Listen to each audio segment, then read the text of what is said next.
actually was just working on this book I wanted to bind, and it's supposed to be the cheapest book possible. This is all paper that would either been thrown away, has old doodles on it, like one thing on a whole page, or I just took out of notebooks, and old envelopes are in there. Envelopes are actually great to draw on because they somewhat take watercolors, and if you put like marker or heavy ink on it, it doesn't bleed through because it has like a plastic film inside of it. And yeah, I have paint on my fingers, ignore that. And I made it like A5, and if you have like paper that wouldn't be big enough, I just took old scrap pieces of paper and put them on the back, so I'm technically not using any new material. And just right off the bat, I'm not gonna show you how to bind the actual book.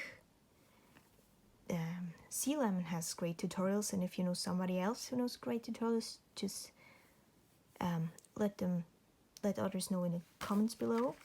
I'll probably be doing a Coptic stitch binding because I'm comfortable with that. I might try to do French link, I don't know yet. Sometimes it's just like little pieces of paper stuck together to somehow form a page. I might find something around here, I think. See? Like, this is gonna be a page. Like, what is this? We're gonna be able to draw on this and here. And first of all, the reason for this book is kind of to show you don't need basically to use any money for drawing. So nobody is really too poor to be drawing. I mean, if you want to draw, great. Found a ballpoint pen, buy them, or honestly, these are all the ballpoint pens in my pencil case for school. I bought this one. I found all of these on the floor. So yeah, art is really not something that has to be expensive. Anybody can do it. This is like pretty much the cheapest glue stick I can get. I just got it because yeah, you don't even need this necessarily. If you don't have any thread to bind, use dental floss. Actually works better than you would think it would. Actually, it somehow works a little bit better than other thread because they kind of, like if you take the waxed one, because when people book bind, they oftentimes put wax on their thread so it doesn't tangle as much. And yeah, you can basically also take other things that might work. Maybe don't pull on them as hard as you would on other thread. You don't want to break it, obviously. Yeah, as cover, I'm probably gonna take like an old art rack where I just clean off brushes and stuff. Wouldn't do that with oil paint because else you can set it on fire. But like it only has like some ink, watercolors, maybe a little bit of acrylics on there, residues, you know, because it looks pretty much as shabby as this is gonna look, and then it's gonna fit into the aesthetic. And I can say, yeah, this aesthetic, I'm going for the aesthetic of some artist in a apocalypse, taking together lost scrap pieces of paper and binding a sketchbook from it. You know, also because you're using scraps, there's not going to be any pressure to draw in it, because like it's just scrap paper, you know.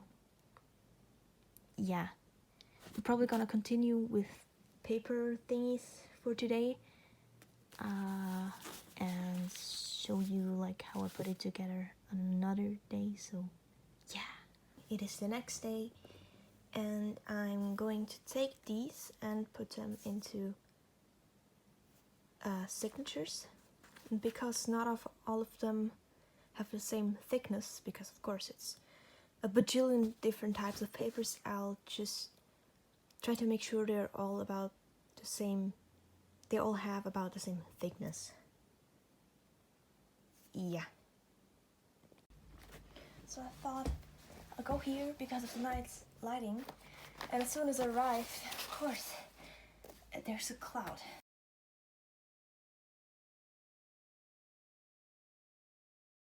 Try to have the most inner page to be like a full page, because it's probably gonna be easier to sew together.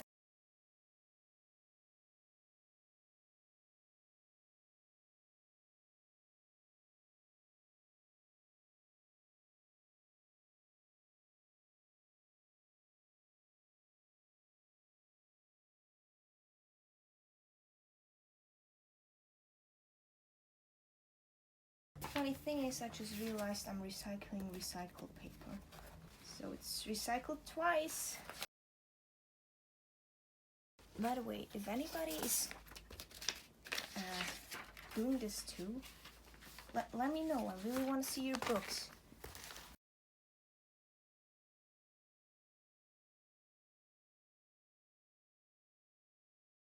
So yeah, I'll probably go on to binding these together. Coptic stitch binding. As I said, I'm probably not gonna film this, but I'll be back when I'll be doing the cover. More things I wanted to say. I'm currently batting this, and this is all like leftover thread that was like from embroidering. That was too long to throw away, but like too short to really do anything with it.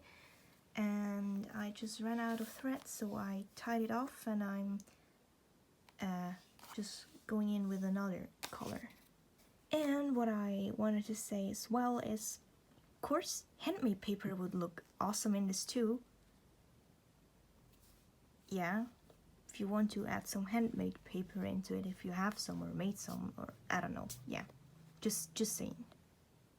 Tip for poking the holes more easily is you take your signature, you fold it up into the middle part, and you take a book that when it opens it creates this kind of, doesn't lay flat. Then you take your signature and you want to make a template where you have like the holes pierced already. Then you put it in there, somewhat in the middle of your signature. If all your papers have the same length, you want to make sure it's like nice and snug. I poke mine with pointy scissors. You can also use an awl, which is probably the better option, or a thicker sewing needle, thumbtacks, something pointy that is thin enough. So take it and I punch a hole through the thing. Hello?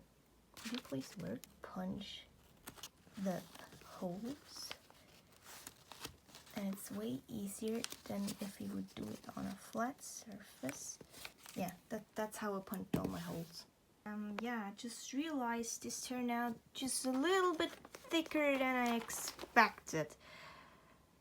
Yeah, I actually planned, well, I originally planned on leaving this just as it is, blank, open back. But I feel like for a book that is so big, it would be too wobbly. So I think I'll probably put this under some heavy books and put some glue onto the spine so it's less flimsy, and when I'll do the cover I'll probably do a spine part too, just so it won't fall apart, because yeah, this bitch is heavy. I finally decided on the cover. It's this rack thingy I usually put, like, wipe off my brush on. Well, it's not all oil paint. You don't want your book to burn, do you? Because of turpentine, you know.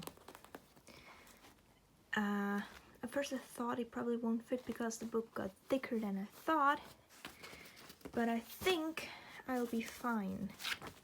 So yeah, for like cardboard stuff, I'll be using like backs of notebooks that I collected over the years. So yeah, I'll show you when I like placement on here. Yeah, you'll see. So yeah, these are my guesstimations. I made it a little broader than the smallest parts of the thing. you know, so it goes about here. And it's also a little taller than the smallest ones, but it's not like this tall, like about halfway in between of those. Yeah, as I said, it's guesstimated, and I'll cut these out and then do a thing for the back part of it, like the spine.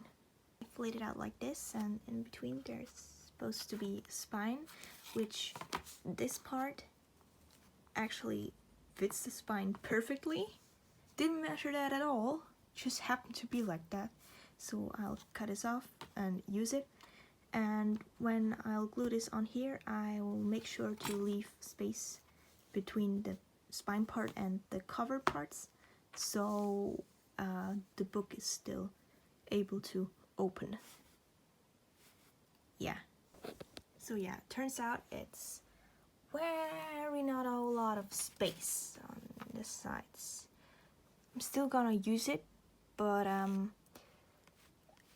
if you're doing this, I'll recommend you get a fabric or something that's bigger than this, so you can fold this over more easily. I'll be back when I put them on. Wait, when you fold the ones over that are going over the part with the spine, you really want to make sure that you indent it here, so they'll be able to open nicely. So going in with a ruler or a bone folder on the edges will make that work better. Yeah, just as a little tip thing. I finished putting these on now, and I'll let them dry completely. And now when we want to attach this part, we want to line it up with the board on this side and only put glue onto the side parts and not on the part where the spine goes, because if you would put it on there too and attach it onto the text block, it wouldn't open properly anymore.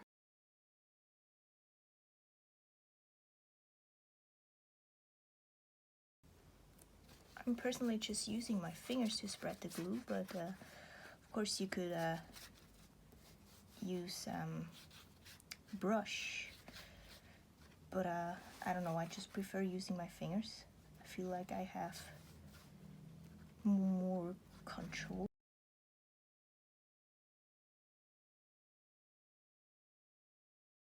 Adding a piece of paper in here to protect the next page from being glued onto it, because the pages are teeny tiny bit smaller, you know.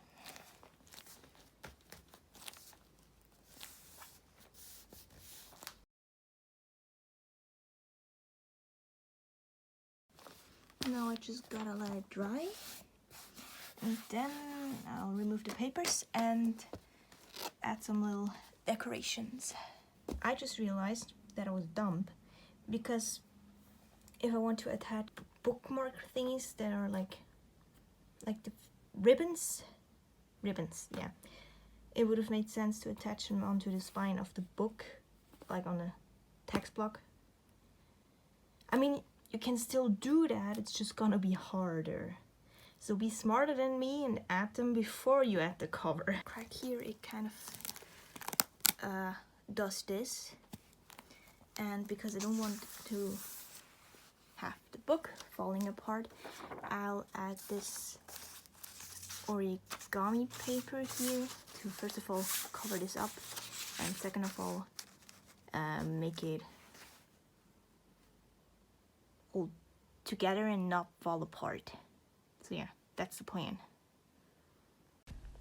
Okay, you can blame me for being stupid, but I kind of maybe forgot to record like an end thing, and because I only have the free version of this editing thing, I cannot add any videos anymore in it, so you gotta deal with these photos. And to make up for the whole thing, there's also a photo of my cat. I hope that is fine, and it you are happy enough to see my cat.